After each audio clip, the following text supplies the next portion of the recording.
Hi అండి. ఈరోజు బంగాళాదుంప అలాగే బెండకాయతోటి రసం పెట్టుకుందామా.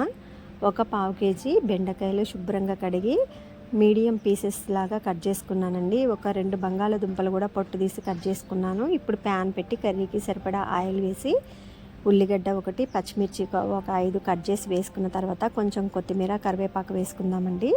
తర్వాత కట్ చేసుకున్నటువంటి ఆలుగడ్డలు యాడ్ చేసేసి కొంచెం అల్లం వెల్లుల్లి పేస్టు అలాగే పసుపు వేసుకున్న తర్వాత ఒక 2 మినిట్స్ కుక్ చేసుకున్న తర్వాత బెండకాయలు కట్ చేసుకున్నవి యాడ్ చేసి మూత పెట్టుకుందామండి.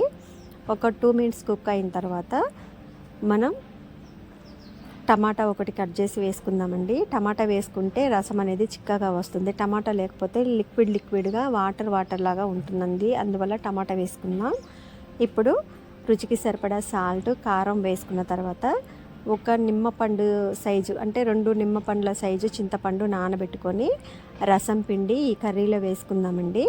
ఆల్మోస్ట్ బంగాళాదుంప అవి ఉడికాయి, అలాగే బెండకాయ కూడా ఉడికింది కాబట్టి ఇప్పుడు ఆ రసం పిండి పోసుకుందాం, చింతపండు రసం. అలాగే ఒక 2 స్పూన్ల ధనియాల పౌడర్ వేసుకొని లో ఫ్లేమ్లో ఒక 2-3 మినిట్స్ కుక్ చేసుకుంటే బెండకాయ అలాగే బంగాళాదుంప రసం అనేది రెడీ అండి. ఇది సమ్మర్ కాబట్టి మనం ఏ కర్రీ చేసినా కాంబినేషన్గా ఏదో ఒక రసం చేసుకుంటే బాగుంటుందండి, త్వరగా జీర్ణం అవుతుంది. అలాగే ఈ సమ్మర్లో ఎక్కువగా మనం ఫ్రై కంటే కూడా రసం తీసుకుంటే మంచిగా ఉంటుందండి. నేను అందుకనే దీనికి కాంబినేషన్గా వేరే కర్రీ చేస్తున్నాను. డైలీ కూడా సాంబార్ కానీ లేదా టమాటా రసం అట్లాంటి ఏదో ఒకటి చేస్తున్నానండి. కర్రీ అయితే సూపర్ అంటే సూపర్గా ఉంటుంది. మీరు కూడా ఒకసారి ఇలా ట్రై చేయండి. Thanks for watching.